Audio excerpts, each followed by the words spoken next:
Comment vivre tes relations avec les autres en ayant des planètes dans ta maison 7? Alors tu connais à présent tes modes de fonctionnement ainsi que ceux de ton partenaire ou des personnes avec qui tu es en association grâce aux 4 vidéos qui ont précédé et qui t'ont montré les énergies qui entouraient ton axe ascendant-descendant ou ta maison 7 si tu préfères. Il se peut que tu ne te sois pas reconnu dans ces différents portraits, tout simplement parce que ta maison 7, ta maison du couple, de l'union, des associations et des contrats, abrite une ou plusieurs planètes et qu'elles aussi, elles ont leur mot à dire. Bonjour, moi c'est Angélique de Ressourcea Astrologie 65 et j'accompagne des personnes comme toi à comprendre, à dépasser et à libérer leurs blocages grâce à l'astrologie et à d'autres outils que j'ai en ma possession. D'ailleurs, si l'astrologie t'intéresse et que tu as le désir d'apprendre à te connaître toi et ton entourage, tu trouveras en dessous de la vidéo un lien vers ma formation astrologique. Alors n'hésite pas à commenter, à partager, à liker, à t'abonner à la chaîne YouTube si ce n'est pas déjà fait. Et en attendant, je te souhaite de passer un agréable moment.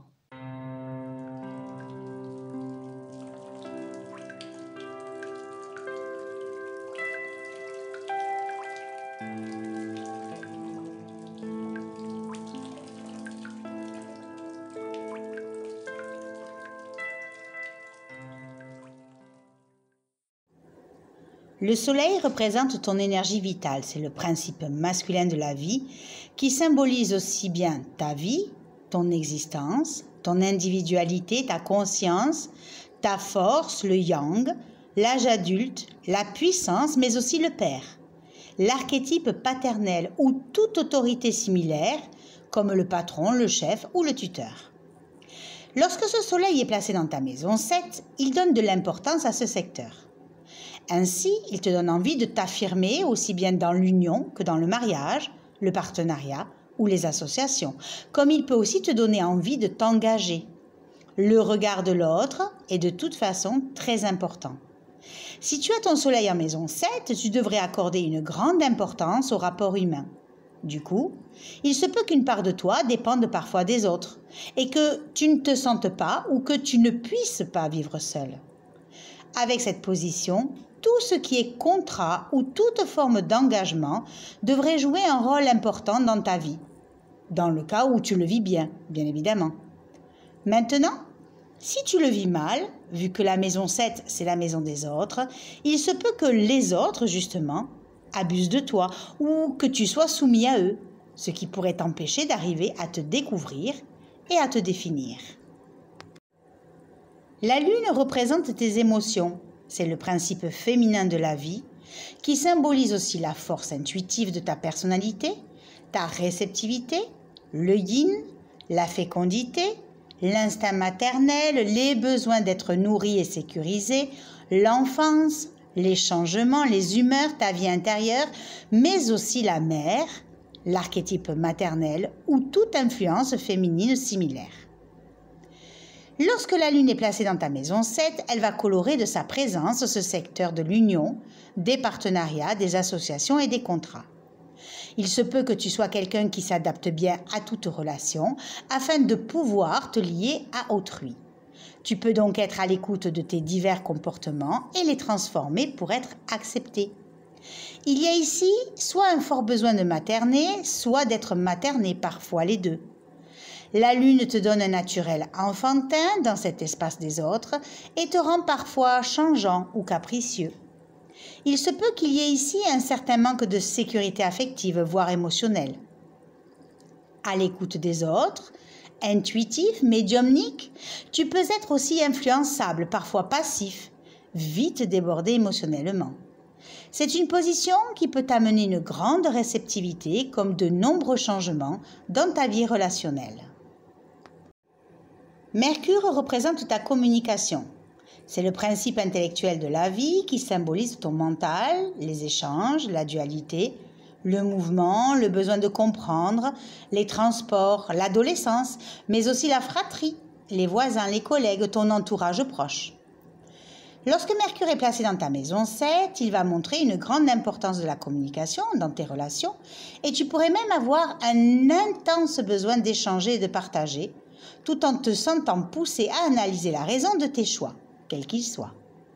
Ce que tu vas rechercher chez ton partenaire, dans ta vie affective, c'est quelqu'un qui a les mêmes qualités de contact que toi, car tu vas avoir besoin de parler avec lui, besoin de parler de la relation et du pourquoi et du comment. Tu peux rechercher chez l'autre quelqu'un de léger, quelqu'un parfois de superficiel, quelqu'un de joyeux, peut-être quelqu'un qui a encore son âme ou son esprit d'adolescent. Il peut être plus jeune que toi et peut avoir des qualités de communication évidentes. Vénus symbolise le monde affectif, c'est le principe d'amour de la vie, ta façon d'établir tes relations, tes émotions, ton harmonie, ta façon d'aimer et d'être aimé, mais aussi tes talents artistiques et ton goût pour les belles et bonnes choses. Elle représente la jeunesse post-adolescence avec la découverte des sentiments. Lorsque Vénus est placée dans ta maison 7, elle te donne réellement une volonté d'aimer, de te donner à l'autre, mais également de tout faire pour que ta relation soit harmonieuse. Tu sais faire des compromis par amour, tu peux être doux, gentil avec les autres, tout en montrant que tu as des besoins affectifs. Tu veux plaire et être aimé. Tu recherches chez l'autre un partenaire beau, qui a du charme, un partenaire aimant, doux et généreux. Peut-être recherches-tu aussi un artiste dans l'âme. Mais tu as tellement besoin d'aimer et d'être aimé, de voir l'amour dans toute chose, que tu peux aussi en être vulnérable. Mars symbolise le dieu de la guerre, c'est le principe viril et masculin de la vie qui symbolise la force, l'action, l'esprit guerrier, la combativité, l'impulsion, la passion, le dynamisme, la violence. Mars représente la pleine force de l'âge. Lorsque Mars est placé dans ta maison 7, il ne se sent pas forcément bien placé ici, car en tant que dieu de la guerre, il a tendance à voir en l'autre un adversaire qu'il va falloir conquérir. Tu peux donc avoir beaucoup d'intolérance et de manque de patience. Peut-être es-tu parfois brusque ou impulsif. Peut-être te laisses-tu emporter par des coups de cœur. Tu ne réfléchis pas toujours et tu n'attends pas. Tu n'es pas toujours diplomate ni délicat. Tu peux être fonceur, mettre l'autre en position de repli ou éveiller chez lui le combat. Dans cette maison du contrat, de la négociation et du partenaire, tu peux avoir des relations agressives ou compétitives, chacun voulant être le meilleur. Pour que tu puisses t'épanouir dans ta relation avec l'autre, il te faut un partenaire combatif, sportif ou influencé par Mars. Les relations sont donc rarement calmes, avec une tendance à la bagarre et au brusque départ ou aux ruptures de contrats agressives. En prenant de l'âge, tu parviendras à mieux contrôler cette impulsivité dans ta maison des relations. Jupiter représente l'optimisme, c'est le principe d'expansion de la vie qui symbolise l'enthousiasme, la jovialité, la chance, l'autorité, la convivialité et le bon vivre.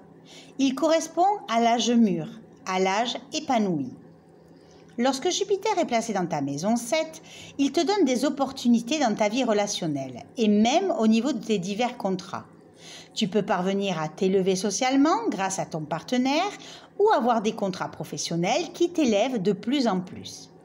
Tu peux tomber sur un partenaire qui t'offre une certaine aisance financière ou matérielle, en tout cas une certaine stabilité, comme il peut aussi t'apporter joie de vivre et bon caractère.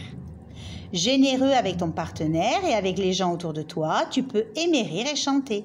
Tu recherches donc en l'autre un partenaire bon vivant, bout en train, qui aime faire les choses dans les règles de l'art et avec qui tu te projettes d'être stable, heureux et chanceux. Saturne représente la force et le poids du temps. C'est le principe de restriction de la vie qui symbolise les structures, les contraintes, les frustrations, la vérité, les inquiétudes, la rigueur, la concentration, le dépouillement et la sagesse. Il correspond à la vieillesse. Lorsque Saturne est placé dans ta maison 7, ta vie relationnelle n'est pas simple. Tu peux être exigeant, sérieux ou austère. Une part de toi peut ne pas se lier facilement aux autres en te rendant méfiant et en détestant les relations superficielles. Tu peux être froid, dénué de sentiments ou ne sachant pas les exprimer, à moins que tu tombes sur un partenaire de ce genre. Une part de toi est tellement intransigeante qu'elle sera prête à renoncer à une relation ou à un contrat si elle n'obtient pas les garanties qu'elle attend. Il n'y a pas de fantaisie dans la relation. Tu peux donc rechercher un partenaire plus âgé en croyant pallier un manque de sécurité, ce qui peut donner l'impression à l'autre de vivre une certaine responsabilité sur ses épaules. Il y a ici un manque affectif que personne ne parvient à combler, et si tu bâtis une relation solide, tes efforts et ta patience pourraient bien être récompensés car tu choisiras un partenaire solide et capable de toutes ces constances. Uranus représente la liberté. C'est le principe de transformation de la vie qui symbolise la rupture avec l'ordre établi, le principe de révolution, les crises, les changements rapides et impulsifs, l'innovation, l'aventure et l'individualité. Lorsqu'Uranus est placé dans ta maison 7, le domaine des relations n'est pas de tout repos. Il te promet des changements, des ruptures, des coups de foudre, des contrats signés sur des coups de tête, des sentiments au rythme des plus hautes montagnes russes et, généralement, Uranus arrive sans crier gare. Et tu auras beau être averti, tu risques d'avoir du mal à maîtriser ces énergies. Ici, Uranus ne t'aide pas pour le mariage ou les contrats conventionnels. Toi, qui as besoin d'air, d'espace au sein du couple, au sein de tes contrats ou de tes relations. Il favorise même les divorces. Tu rechercheras chez l'autre un partenaire atypique, original, excentrique, cérébral ou avant-gardiste. Toujours en lien avec quelqu'un, Uranus viendra bouleverser tes relations ou tes contrats dans une existence où tu ne devrais jamais te retrouver seul. Neptune représente l'idéal, c'est le principe de rêve de la vie qui symbolise la communion, l'appartenance à un milieu, la fusion, l'osmose, mais aussi la confusion, le chaos, les désillusions et l'irréel. Lorsque Neptune est placé dans ta maison 7, le domaine relationnel ou les contrats risquent d'être flous et pas évidents à vivre, ni pour toi, ni pour les autres. Ici, tu peux être romantique, avoir un besoin de désir et de fusion avec le partenaire, et la notion de sacrifice ne t'est pas inconnue dans l'union avec l'autre, que cela soit dans le mariage, une maison ou un contrat. Mais cela suggère aussi que tu es moins clair dans tes rapports avec les autres et que tu vas chercher à rentrer dans un groupe dans lequel tu te sens bien et à recréer une sorte d'osmose. Tu peux être influençable, voire malléable. Tu peux également ne pas savoir où tu es, ni ce que tu veux, ce qui peut te pousser à rechercher chez l'autre ou chez le partenaire un poète ou des gens qui ne sont pas enracinés. Tu peux chercher également à te mettre en couple avec quelqu'un de malade afin de vivre une relation de façon dévouée ou désintéressée et donc te perdre dans l'autre. Mais ce brouillard avec Neptune dans ta maison des contrats et des relations te fera vivre des relations au début de façon exaltée. Ce n'est qu'une fois que la chute arrive que cela peut être rude à vivre pour toi ou à moins que tu te rendes compte de tromperie. Pluton représente les forces de la nuit, c'est le principe de régénération de la vie qui symbolise les profondeurs, le lâcher-prise, le renouveau, l'élimination, la mort, les mystères de la vie, ta puissance sexuelle, ton énergie intérieure et ton magnétisme. Lorsque Pluton est placé dans ta maison 7, le domaine des relations et des contrats est intense. Tu ne sembles pas très à l'aise ni naturel dans ton rapport à l'autre et tu te retrouves donc à chercher et à scruter les profondeurs de l'autre pour compliquer inconsciemment tes relations. En revanche, cette position te fait attirer à toi des êtres hors du commun. Quoi qu'il en soit, tu vivras tes relations sous la forme de crises qui se succèdent avec des périodes de latence ou mourir à toi-même et aux autres pour renaître de tes cendres. Grâce aux autres, tu pourras découvrir tes richesses intérieures et te transformer relationnellement. Avec toi, il est hors de question de vivre à la surface des choses ou de fermer les yeux sur des problématiques. Il faut aller au fond des choses, ce qui te permet de vivre ta relation aux autres de façon passionnelle avec tout ce que cela entraîne derrière.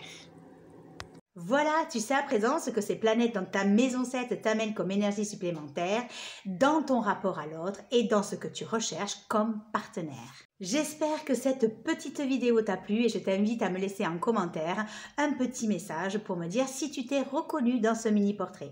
Alors n'hésite pas à commenter, à partager, à liker, à t'abonner à la chaîne YouTube si ce n'est pas déjà fait pour ne rien rater des nouveautés. Et tu peux me retrouver également sur Facebook ou sur Instagram à ressourcer à Astrologie65 et on se retrouve très bientôt pour une nouvelle vidéo de Angélique te dit tout. Je te remercie pour ta confiance, je te remercie pour ton intérêt pour mes capsules astrologiques et moi je te dis à très bientôt.